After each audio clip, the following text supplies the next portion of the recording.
Hi guys! Welcome back to our YouTube channel, and today ang tagal ko pong walang vlog. Almost weeks wala kaming vlog, but i-update ko po sa inyo ang ating content ngayon ay ang first day po namin sa San Francisco, California nang kami po ay nagbakasyon kasama ang asawa ko at ang aming pamilya sa side ng aking asawa. Sayang nga at hindi pa nakakahabol ng aming anak. Napakatagal pa. Sana nga Lord, i-grant at i-wish na makarating na rin siya dito sa Amerika at maipasyal na rin namin siya. Soon, diba? But anyway, ang dami kong utang sa inyong chika dahil hindi ako nakakapag-vlog dahil sobrang busy po ng lola nyo sa mga lakad, sa mga pinuput naming bagong baby at career, kung paano naman po ito-transfer ang aming bagong tindahan. Soon po, i-update ko yan. It's another vlog. I think nag-vlog ako yan sa bagong business ko. In-announce ko na yan. I think hindi ko alam kung itong mauuna or yung other vlog. Panoodin nyo na lang dahil lahat po ng explanation ilalagay ko dyan. At mapapanood niya po yan sa YouTube channel namin at ipopost ko po yan sa Facebook namin. Ayan. So, na-miss ko po kayo at na-miss ko mag-vlog. But anyway, sa sobrang busy, trabaho, negosyo, pag-aalaga sa asawa, anak, pamilya, kaibigan, sarili, pagpapahinga is a very top priority. Siyempre, kapag tayo may konting time, mas gugustuhin natin ipahinga ang sarili natin para sa ganun iwas sa sakit at meron din po tayong energy sa lahat ng ginagawa natin. Okay? Makikita nyo po ang aming paligid, sharing lang. Siguro iba-vlog ko rin kasi every year nagba-vlog talaga ako ngayon ng decorations namin. Paano kami nag-spend ng Christmas or decorations namin dito sa Amerika. I think this is my third time na magde-decorate at first time ko magde-decorate ng Blue Christmas. So, ichichika ko yan is another vlog kung paanong budget, saan ako bumili, saan ko nakuha yung opinion na yan. But ito naman ay pinagmitingan naming mag-asawa. Dahil favorite color nga po ng asawa ko ang kulay blue, pinagbigyan natin siya. Ayan. So, ang kulay blue, napakahirap hanapin. Iba't ibang shop, so kailangan mong i-search, i-budget online. But succeed, simple lang naman pong i-decorate namin ngayon dahil marami na po tayong dekorasyon sa ating bahay para magiging over-decorations na po tayo. Kaya kailangan i-limit lang po natin. I-mix and match lang natin kung anong ikagaganda po sa mata. Okay? Next time ko po yung iba-vlog. Ayan. Kamusta na po kayo? I know everybody so excited for coming Christmas. Marami na nagsha-shopping ngayon. Marami na abala sa mga handa, sa mga susuotin, sa mga party ng mga meron tayo sa Pinas. But dito sa Amerika, happy rin ako kasi before ending this year, parang ang saya-saya talaga kasi most of the time, family yung kasama namin. Pagkatapos ng work, business, family naman every weekend. So talagang nire-refresh ka, hindi ka maho-homesick. Na-homesick lang ako kasi siyempre malayong anak namin, wala kaming magawa. Pero tiis-tiis lang, dasal-dasal lang. And soon, for sure, magki-Christmas yan din siya dito sa Amerika. Ayan. So dahil po dyan, panoodin na po natin or pakita ko po sa inyo mga nangyari sa first day namin po sa San Francisco. I recommend with you yung Marriott Hotel. Maganda po talaga siya for me kasi yung safetyness is very important. Yung pagpapahinga ang very important kapag tayo nagta-travel. Ano po, kagaya rin po yun ang pag-iimpake natin. Kita nyo naman po pag-iimpake ko. Sana naintindihan nyo, masang-masang pag-iimpake ko. Ano po, ayan, ganun po ako mag-impake kami mag-asawa. Lagi kami may mga extra sa gamot, sa mga toiletries, sa mga damit namin, kasi hindi mo nga po alam ang mangyayari. So, kailangan you always be a Girl Scout. Yung last end po ng vlog namin, dumaan kami sa downtown ng San Francisco. Ang ganda po, ang liwanag, may enjoy nyo pong mag-picture sa gabi, pero syempre, kailangan nyo pa rin talagang mag-ingat. Every time na first ka sa lugar, you have to check, i-search mo mabuti, pag-aralan mo mabuti kasi yung safetyness natin pagta-travel ang very top priority natin. Yan lang po ang iisipin natin. Siyempre, samahan din natin ng prayers para safetyness po tayo kapag tayo ay nagta-travel. So, yung first night po namin San Francisco ay alas 3 ng madaling araw. Kaya pagdating namin, parang nag-coffee lang yata kami, nagpahinga bago matulog. Nirefresh lang namin yung sarili namin. Prepare na namin yung mga susuotin namin the following day para hindi kami ngarag. And then after that, nag-shower na kami at nagpahinga na po agad kami. Para naman kahit ilang oras makapagpahinga bago po tayo mamasyal in the first day po natin sa San Francisco. Ayan. So, ako naman, I think, very happy ako dun sa room for me kasi okay siya sa akin. Maganda yung kama, malinis, very organized. Lalo na yung toilet, very important. Malinis yung toilet, walang amoy. And kompleto rin po sila, kahit wala kang dalang shampoo and everything, meron sila. But alam niyo naman pong very Girl Scout kami mag-asawa. Although hindi kami masasabing kaartihan pero gusto talaga namin, may dala kami. Para sa ganun, alam din namin yung ginagamit namin. Then, after that, natulog na yata kami noon. Tapos maagap kami kasi yung first talaga namin, nag-church kami. Maganda rin talaga yung pamahiin. Pero totoo ako kasi nga, every time kami nagta-travel, parang sa Alaska, second day na kami nag-church. Parang dumalo kami sa church. Pero talaga kami mag-asawa, every time na simula kami nagka-travel, inuuna talaga namin yung simbahan. Doon kami nagpapasalamat, humihingi ng guidance for the whole travel. Parang siya pa rin yung top priority. Ewan ko lang kami lang ba ito yan. So, nandun kami, nag-pictures, nagtirik ng kandila, nagdasal. And after that, doon na nag-start yung the whole week namin talaga, or whole weekend namin na nakapag-utay-utay mamasyal. So, first na pinuntahan talaga namin ay itong, may kodi ko ang lola mo, itong fine art. Ayan, yung fine art, yung malaking ganun. Dati kasi nakikita ko lang yun sa mga padala ng tita ko, mga postcard, or mga kwento nila, or mga pictures sa mga barkada ko, mga kamag-anak ko, or mga kapitbahay ko na nagta-travel na doon. Ngayon, nung pagbaba ko lang, na-amaze talaga ako. Hindi ko naman sasabing, syempre, pag bagong dating ka sa isang place, na dati lang ay nakikwentuhan ka ng kamag-anak mong pumunta doon, or mga kaibigan mo ngayon, ikaw na nakakasaksi. Ang sarap sa pakiramdam nung makita mo. Although, nag-use ako ng video, pero hindi ako makaimik. Kasi, kung ano rin yung ginawa ko sa Alaska, travel, ganun din yung naramdaman ko. Every time kasi nagta-travel ako, dinadama ko yung lugar. Kasi syempre, hindi mo naman alam uli kung kailan ka babalik dun. So, parang in-enjoy ko lang din. At nakita ko rin yung asawa ko, kasama ko sa pag-i-enjoy. So, in-enjoy talaga namin yung paligid. Tapos, nag-offer naman yung asawa ko na, sige, i-vlog kita, ganyan, i-video kita. Hindi naman ako magsasalita. Lakad lang siya ng lakad, So, sabi ko, i-voice over ko na lang, kwentuhan ko na lang, as long as napakita ko talaga yung lugar, diba? Yun ang very important. Next naman, pagkapunta namin doon, pumunta na kami sa Golden Gate. Ayan. Yung pinuntahan talaga namin, open siya. So, walang masyadong tao doon. Parang nung nag-picture nga kami lang nag-banding doon, nakapag-pinsuran, tawanan, ayan. So, kami rin mag-asawa, nag-moment kami, pinicturean talaga kami. Thank you talaga sa aking sister-in-law dahil siya talaga nagpipicture, si Rachel. Kaya thank you talaga, ayan. So, after that, nag-lunch na kami. After nung lunch namin, eto na yung moment ko na hindi ko in-expect. Nasasakay pala kami yung parang boat, yung parang Roro, papunta ng Marinduque, ganyan. Buti na lang, lagi akong Girl Scout. Like kung sinasabi sa inyo na kahit may bag ako, lagi akong may extra medicine doon. Kahit anong gamot, naglalagay ako kasi nga, kung hindi man sa akin, sa mga kasama ko, Girl Scout ang dating ko. So, nanguya na agad ako ng Bonamin. Kasi hindi ko na-expect na sasakay kami doon para makita talaga namin or madaanan namin yung Golden Gate. Ayan. So, sabi nga, kapag may fear ka, kailangan mo pala talagang harapin para malaman mo ang kasagutan kung ano ba ito. Kahit ipagdasal mo, ay hindi mo malalaman ang sagot kung hindi mo haharapin lahat ng mga pagsubok mo. Although may mga solusyon, pero kailangan mo pa rin harapin. So, for me, nung hinarap ko siya, ang ganda ng lugar. Nung makita mo yung Golden Bridge, ayan.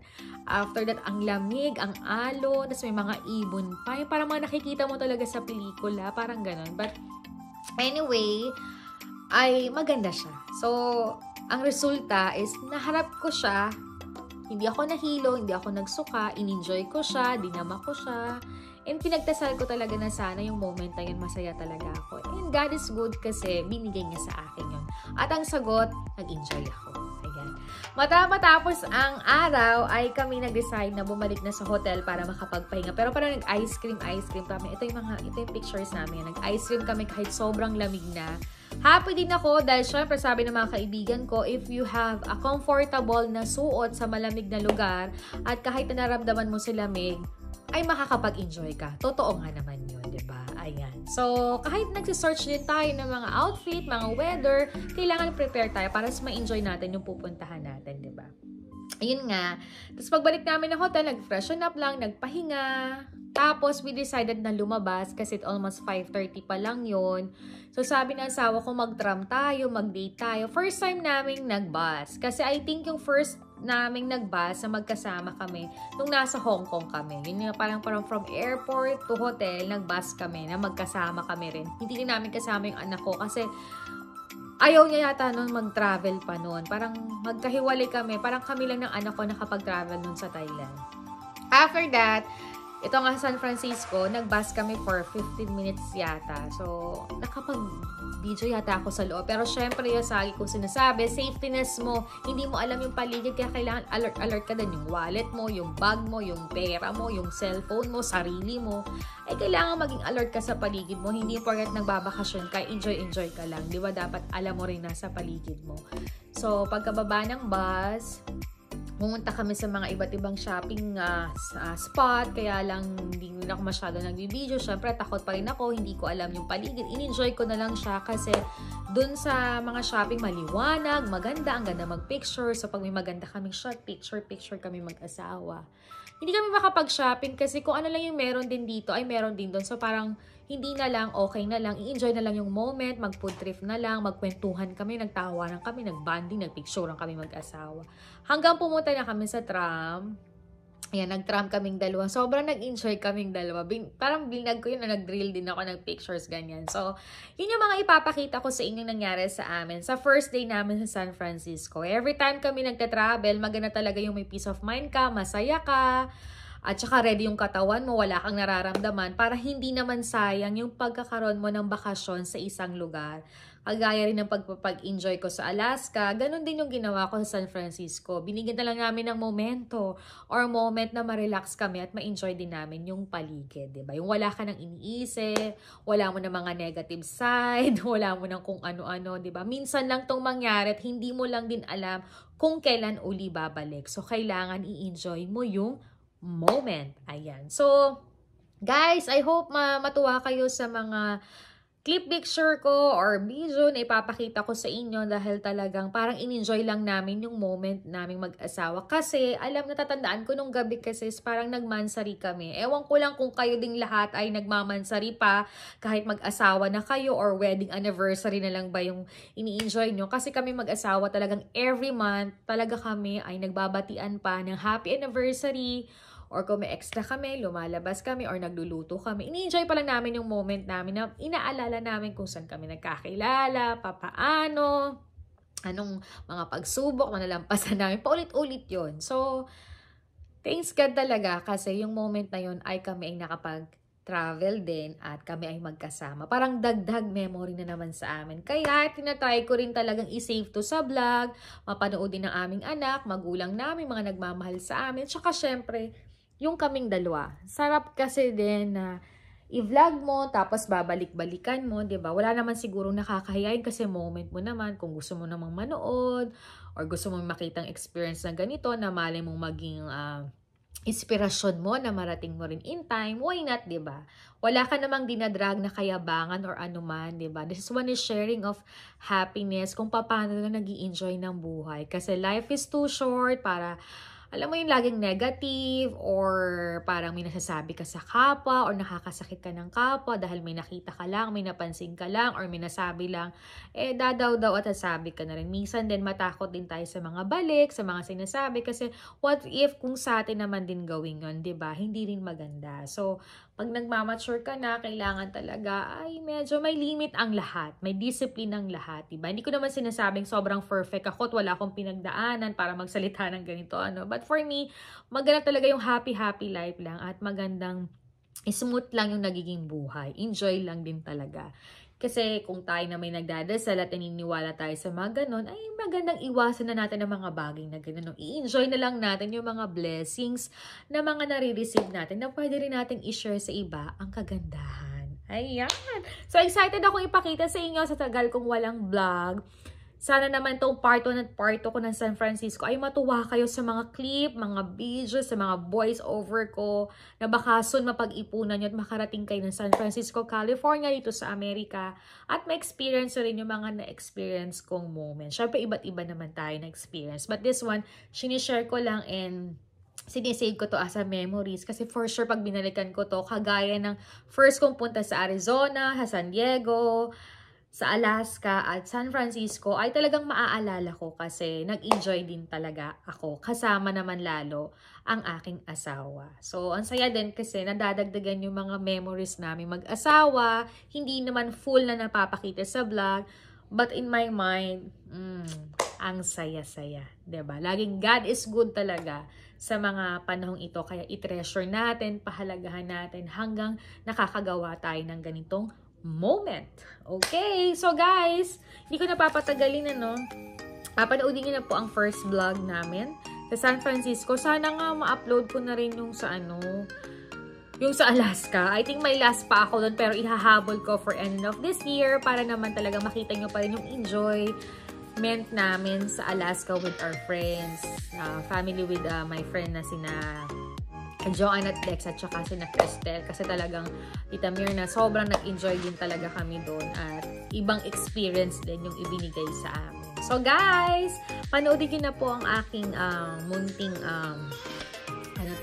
munting vlog ko po sa aking San Francisco or first day ko po sa San Francisco. Bago po kami, ipakita ko yung second part na nag-Nevada rin kami. So, another vlog pa rin yun. Alam mo yun, hindi mo moment na nakarating ka sa mga ganong lugar na may mga experience, pictures, and i-share yung ganitong moment. So, panoodin nyo na muna bago po ako pumunta sa part 2 na San Francisco na nag-Nevada kami. So, guys, please watch this mini or not mini vlog. Some of my, vlog sa first day ng San Francisco. Guys, watch it.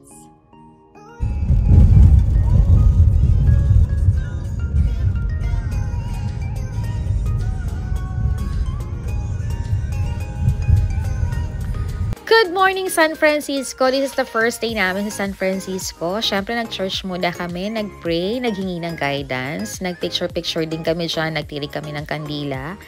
And after that, we decided to go na sa second destinations namin.